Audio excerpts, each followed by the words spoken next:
So Anthony, could you tell us a little about the Retail Blockchain Consortium? Yeah, so the Retail Blockchain Consortium is really sort of set up to try and help anybody in the retail value chain. And the retail value chain is really anywhere from consumer all the way back through to manufacturers, to processing, to the supply chain, to the freight carriers and things like that.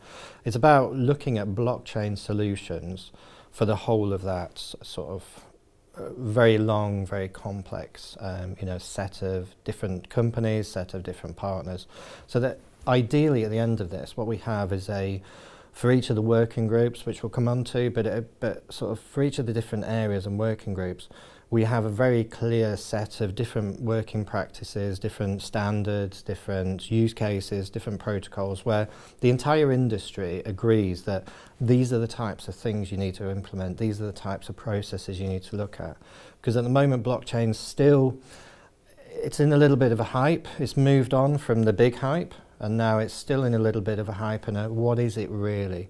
And it can do so much and really help the entire value chain for retailers, brands, consumers, manufacturers, etc. So it's about bringing the best of the brains, academic and sort of business as well, to come up with the solutions. So why should a company engage with the consortium and join one or more of these working parties? I think it's massively important that people get involved now, and I think if you look back at the conference we just held, a lot of the panel talked about it's a team sport, it's an ecosystem, and there's lots of words like that, and it is, without question. The entire blockchain world is not a one company, it's not a one organisation, it's not a one person. It's actually about the whole network. It's a network play, it's about the whole community. So you need to get involved if you want to be part of the decision making. If you want to influence your future, your customers' future, your business future, you have to be involved. Because if you're sat on the sideline, you're going to miss out. You're not going to understand what's happening. And more importantly, you're not going to be able to shape it. We need everybody in the supply chain to actually join it and to be a part of it. And when you say people should get involved, are you envisaging that as an IT function that's interested, or perhaps the core business itself? Yes and no. It's not an IT play. So blockchain is an IT solution, but it's actually a lot more. So in my view, the processes and people side of any project and any implementation is more important than the tech. So IT people, tech people, very important because they understand what the technology can do. Yeah. But actually what we need is the business people, the people who are going to use this every day. They will never know it's blockchain. They will never know the solution is blockchain. They don't need to. What will happen is they'll be able to track the provenance of a product. So it says where it was fished, what day, what time, the alkaline of the water, the weather conditions on the day, and they'll be able to do lots of different things around that to sort of make sure that they can be part of and show that sort of process. And do you see the consortium having a role to play in feeding into perhaps some of the government dimension and the regulatory game that's bigger than just the consortium? Regulation and government is a massively important part of this. I'm part of the APPG, the Government Advisory for Blockchain, and part of what we're trying to do over the next sort of year or so now is give evidence, put together the ideas of what the government needs to look at and start to think about regulating.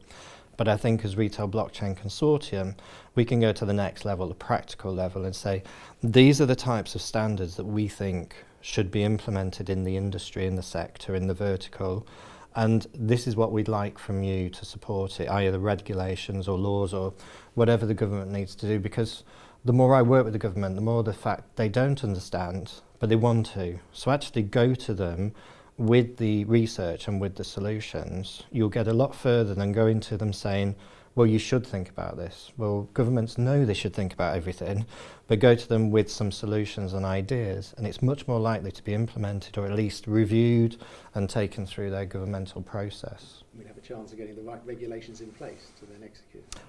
That's always down to the government to get the regulations in place, but also we can self-regulate. So the reality is, we can use blockchain to self-regulate because we can, look, it's an independent, immutable truth that we will see. So we can use the blockchain sort of information, and if we're using it, we know who is using it, who isn't. So is regulation important? Yes.